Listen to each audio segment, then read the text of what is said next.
I'm Dr. Jolly Thomson. I focus on clinically supported lifestyle correction for treating chronic lifestyle diseases.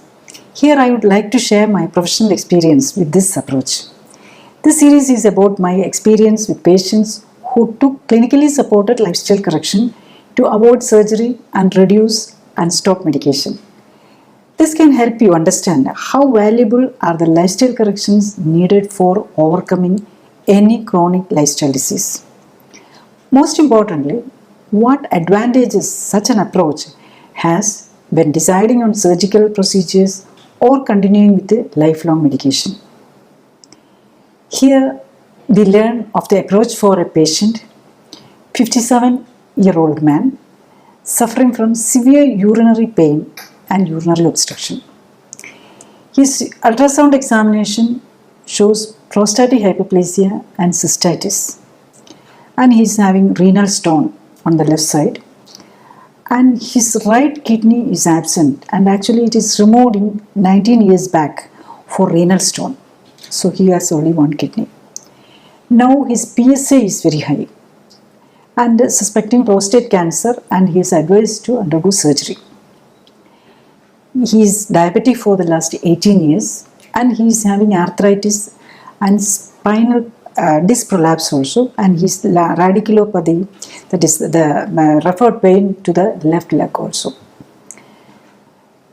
Here I will try to explain how the surgery could be avoided, how long it took for multiple medications to be reduced and stopped, how long it took to get relief from symptoms and progress evaluation based on corresponding improvements in periodic test. When we come to the patient details, it's a 57-year-old male, 167 centimeters height, and his weight is 52 kg only, and he's not overweight or anything. His abdominal circumference 80 centimeters. Not that abdominal fat is there, but slightly his fat percentage is 28.2. So even though he look trim, but it's slight abdomen is there, protruding abdomen is there. Then when his details is his diabetes for the 18 years, and his right kidney is removed 19 years back for renal stone. Now the problem is severe pain and urinary obstruction, and the PSA, that is prostate specific antigen, it's a marker for the cancer, and that is increased, and naturally that is next is advised surgery and biopsy usually, or different way people manage. According to the doctor's preference, there can be different way of management is right. And there is a renal stone in the left kidney, only one kidney, and in that there is a stone also. And he is suffering from arthritis and this disc prolapse and radiculopathy, that is pain referred to the left leg also. So when we can categorize the disease as a metabolic syndrome, diabetes is there, and also cancer is suspected. So when we look into his, actually he's from he's a Malayali, but he's staying in North India. And initially he called me over the telemedicine consultation is taken because he said he's in pain. I told him to show some doctors there and get some medicine. Maybe he's having, there are medications to relieve pain, and most probably he may be having an infection. Get rid of that, then stabilize and come down, because he has to travel also. But within 2 days itself he got a flight and come over, because he's consulted a doctor. The doctor said immediately he has to undergo surgery. He has not given any medication. So with that suffering with that pain itself, he came down, and he was telling me he is controlling the pain because he is avoiding taking water. For the last 3 days, it took 3 days or so, and he to come over. Anyway, he is in real pain and difficulty in urination, tiredness, and also he's having numbness, that leg problem is there, radiculopathy, and that neuropathy is there, and breathing difficulty, maybe because of all this severe pain and breathing difficulty is there. And actually he was not taking, even though he's diabetic, he's not taking any medicine. He's afraid of taking medicine because he's only having one kidney is there, so he's worried. So he was very reluctant to take medicine. but he's not overweight or anything. He's managing his food and all is correctly. And his HbA1c was 7.5 and insulin level was high, that is 28.24. That means it is type 2 diabetes only. And the RBS sugar level was high, 290. And his lipase level, that is a inflammatory marker of the pancreas, was high. That is very common with the diabetic patients, type 2 diabetes patients, lipase and amylase level. It's only for him, it is only lipase level was high. And hsCRP, CRP, ESR, all the inflammatory markers was high, and the blood count, WBC count, neutrophil is so high, and hemoglobin is low. So blood parameters all is on the wrong side, or it is showing high inflammation or infection. And iron level was low, microalbumin, urine protein and microalbumin was high, sodium level was low, and chloride level also is low, because his all the diabetes and glucosuria and so many problems is there. Maybe because of the sodium and the electrolyte imbalance is there. And vitamin D is very low, 6.5 only. And urine glucose, this puzzles, sugar, protein, RBCs, blood is also in the urine actually. And everything is positive. And PSA level is 25.46. And usually when I don't advise patients for going for biopsy and all when it is they are suspecting a cancer.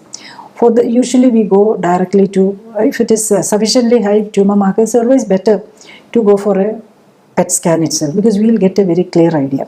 But this patient, we didn't ask for a PET scan because he's having pain and urinary problem. He's not in a fit position to go for a scanning itself. So what we decided is we'll wait and see whether the PETs we can, for as in the clinically supported lifestyle correction, for those patients with the PSA high also comes, and their PSA value will go down. We usually check within every 8th day when they come out. Every time we check the PSA, and PSA will come down. Even those who has proved with the biopsy, PET scan, and even with the PET scan there is cancerous growth is there. Even there are, after if it is spread is there, there is not much use in doing a prostatectomy also. So there will only chemotherapy and radiation and such things are there. Such patients also, they get relief. The PSA level will come down. That PSA level comes down means there is progression is stopping, or we are in the regressing phase. Then no need to worry. For this patient, because of his health condition, we didn't ask for a PET scan itself. Then we will see what was the result actually. So for this patient, we decided to get him stabilized and see whether the PSA is coming down. Then we can decide in a later stage, within 1 or 2 weeks, we can decide for the PET scan. That was this thing. And for him, the ultrasound scan showed only one kidney, and also there's a 6 millimeter sized stone. The first kidney was removed, his right kidney was removed because of the stone. Now the second kidney also having a stone, but it is small, 6 millimeter only. And the enlarged prostate, that is 55 gram, and the hypertrophied bladder mucosa, that is cystitis also, bladder mucosa also hypertrophied, maybe because of this obstruction or because of this infection. And the residual urine, which is around 300 ml of residual urine is there. So that means there is urinary retention is there. Then when we come to his body parameters, he is not normal body weight, only 52 kg, and BMI is in the low normal range, only 18.9. That is why he is maintaining that is, without, he is diabetic, you know that he is diabetic, and he is maintaining in a correct parameters. That is why he is managing without the medication for the diabetes. And abdominal circumference is slightly high, 80 centimeters is there, BP is okay. And the fat percentage is 28.2, that is high. So the insulin resistance is there. Then this sort of patient, it is season pain, how we will manage this patient. So we don't take, when the clinically supported intervention is only, lifestyle correction is only for the chronic diseases, not in any acute stage. But this patient, because he came from far off place and he need pain relief. So his infection is the urinary infection. That is one of the reasons for the pain. So we put in him on an antibiotic, and also this pain, urinary pain, specific medications are there, that also given along with the clinically supported lifestyle correction. We are given him for this pain and the infection also, specific antibiotic. Actually, because of his discomfort, he didn't want to travel. He was staying in the nearby hotel. And the next day itself, we checked his urine, because we wanted to see that his sugar and urine level is coming down. So next day itself, actually his urinary problem as sugar and all came down, but leukocyte and all was there slightly. But the next day morning itself, he's very much relieved of the symptom actually. That is usually we see the patient only on the 8th day, but for him, because he was next day itself, he is comfortable, and the sugar level came down. It was only the morning, next day morning it is only 120. It was when started, it was 290. It has come down to 120. How that fast result, how it is attained? That is actually, we are giving a low calorie diet. That is carbohydrate, because we are suspecting cancer for him. So no carb diet actually. No carb means the body, for the nervous system functioning, you need around 50 grams of carbohydrate. That is 50 grams of glucose a day. To maintain that level, use the carb. Otherwise, only special food should ensure that we are giving special food to ensure all the nutrition is getting. And also extra, because he doesn't need any weight reduction actually, only fat reduction is needed. He can take some high protein diet, especially when we are suspecting cancer. It's always better non-veg items, because that doesn't contain any carb. But it is very difficult for the vegetarian, because to get a carbo-free vegetarian food. So he's a non-vegetarian, and he can take some fish or meat and some leafy vegetables also. And otherwise also all the nutrients are given from in the support food itself, it is there, and he can take additionally that. And in the 8th day itself, what was the result with this? As I said, the second day itself, the pain is reduced, blood sugar is normal, and when we without medication itself, HbA1c came down to 7.4 in the 8th day, 7.2 in the 15th day, and by 30th day 6.3. And by day 60, it is 5.9. So the HbA1c also come down. Always he's keeping his blood sugar level around 100 only, even after food. So that is very important for this patient, because we are suspecting cancer. So it is not just diabetes alone. So diabetes, we are not that strict about the carbohydrate consumption. Once in a week they can have enough of carb also, but not for the cancer patient, especially when the tumor markers is high.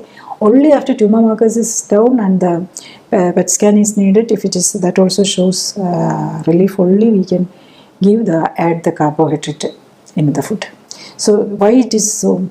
The cancer cells needs glucose for their energy and also for the multiplication. So if you cut the carbohydrate itself, you are actually starving the cancer cells.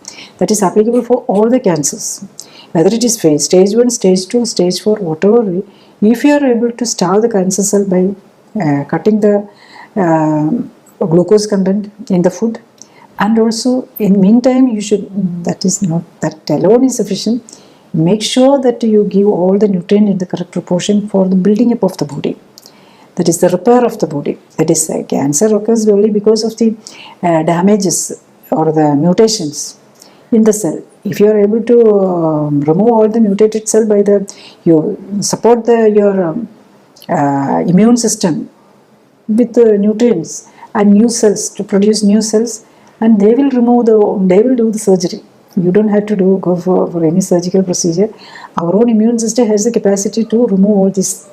You don't need even robotic surgery. Robotic surgery is so common, especially this sort of prostate patients. Robotic surgery is used very commonly.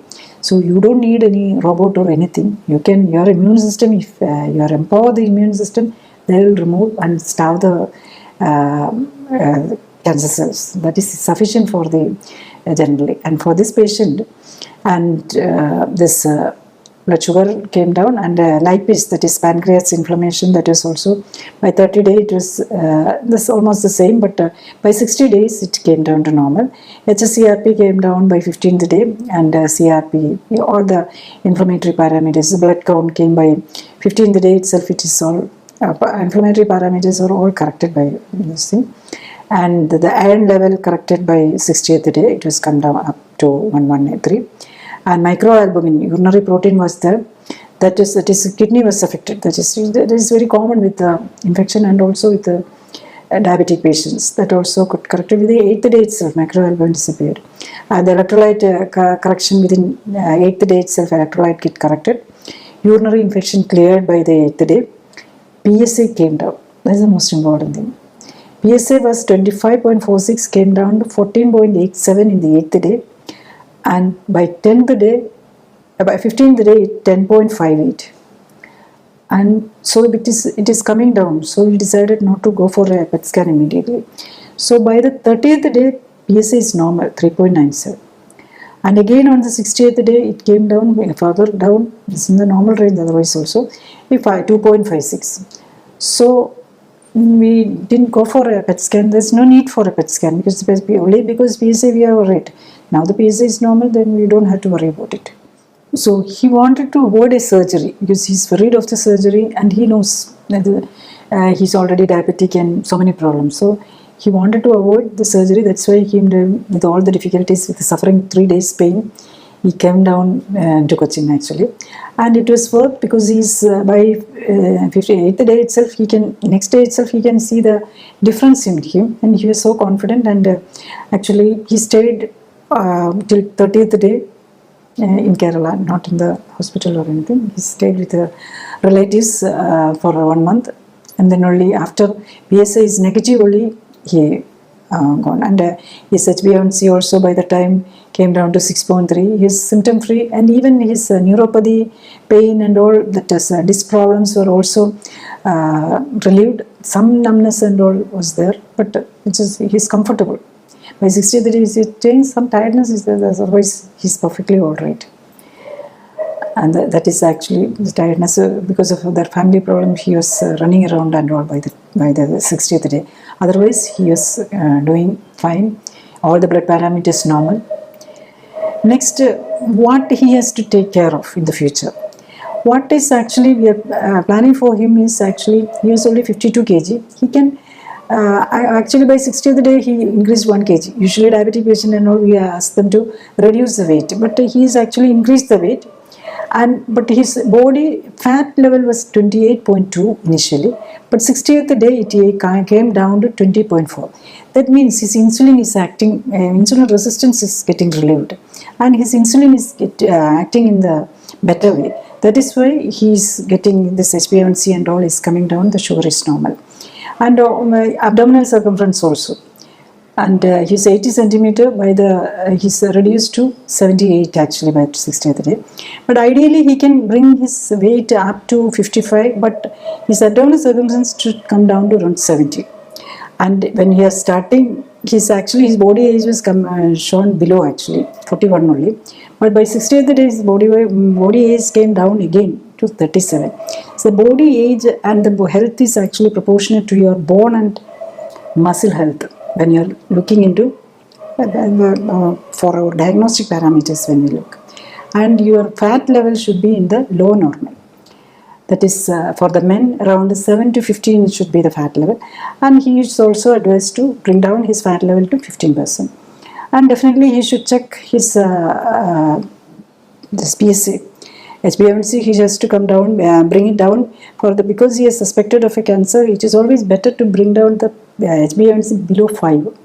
That is what we are advising for the cancer patients. The HbA1c has to bring down below 5 without medicine, not with insulin injection or any other medication. With the lifestyle correction, if the patient is able to bring down the HbA1c below 5, their cancer most probably we can come out of the cancer, whatever the stage. But how fast you are able to do it, that is the most important, because if it is in the late stage of cancer and how fast you are able to bring down will be the the SBA1C also, and also definitely the cancer markers, if it is, depends on the cancer CE or C125 or PSA, that also has to, that is, so you can actually depend on lifestyle modulation for the cancer treatment also. That is actually, this patient's history gives that confidence to, there are other patients also with high cancer markers and also biopsy proven things also get relief. Only thing, they should be willing for the correction.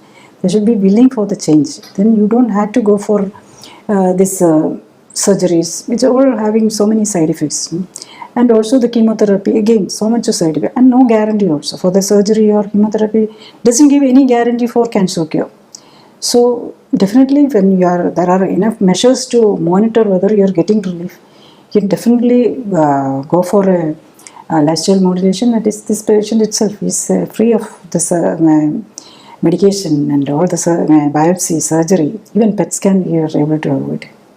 Here, in clinically supervised and supported lifestyle correction, what we are trying to do is use the healing power of the body by empowering the healing aspect, the anti-inflammatory aspect of the immune system. First is by providing optimal nutrition. Second, by promoting removal of toxins by improving circulation through optimal stimulation of all cells by planned exercise. Third, minimizing toxins entering the body through food, water, air, and cosmetics. Diabetes, hypertension, heart disease, liver disease, kidney disease, obesity, stroke, allergies, autoimmune diseases, and cancer come under the umbrella of lifestyle diseases. 90% of the medications and 90% of the surgeries are for lifestyle diseases. This means that 90% of the medicines and 90% of surgeries can be avoided. In the case of any lifestyle disease, the best treatment begins with the first step of diagnosing the underlying fault in lifestyle that is the cause of the disease. Next is corrective measures to rectify the damage and overcome both the disease and the need for continued medications and surgical interventions. It is good to understand that neither medicines nor surgery can cure a lifestyle disease. To put it differently, it is not a lack of medication or surgery that created the disease in the first place. This is why once medication is started, it becomes a partner of the disease for life. Very often, both the disease and medicines will keep on adding more numbers along with the unwanted side effects, with no hope to return to a healthy status, which not only affects the patient but also the dependents and caretakers. This is why it is very important for you to understand and correct lifestyle while also encouraging others to do so. Another important aspect is when someone is talking about healthcare and treatment approaches, you should consider the scientific background of the concerned person. I am Dr. Jolly Thomson, started medical education in Government Medical College, Kochi as 1981 batch and completed Diploma and MD in Obstetrics and Gynecology from Government Medical College, Thiruvananthapuram, Kerala, India in 1992. After additional training in reproductive medicine, surgery and painless labor, I joined government service. Later, I resigned from government service and in 1997 started practicing as consultant at Life Care Center, Thevara, Kochi. I focus on lifestyle modulation with the clinical support for lifestyle diseases, minimizing need for medication and surgery. We believe the informed patient is the key to treatment success. You can find detailed content on different diseases, their treatments with emphasis to the benefits of lifestyle correction from website and YouTube playlists. The videos are prepared to understand more about the disease, the possible underlying cause, early diagnosis by understanding symptoms, current diagnostic methods and treatments along with the benefits and side effects practical aspect of lifestyle self-correction and for those who may require clinically supported and supervised lifestyle correction. When a patient is having more than one disease and there are too many diagnostic and treatment modalities with many side effects, awareness of the benefits and problems of different diagnostic, medical and surgical interventions is the key to regain your health. Better informed patients take better decisions and live longer, healthier, happier lives. I would like to bring to your attention how the major part of the medications we take are excreted in urine, sweat and stool. It will reach the groundwater, rivers, drinking water, plants, animals and food products. That means the medication we take is becoming a threat not only to us humans but to all the life forms on our planet. Therefore, it is essential to correct lifestyle, reverse lifestyle diseases and come out of medications. To protect your children, grandchildren and the coming generations from the ill effect of toxic pharmaceutical pollution, we should come out of the dependence on medication. The current norm of chronic patients on lifelong medication has to change. Spreading awareness on optimizing and minimizing medication is the need of the hour. Thank you.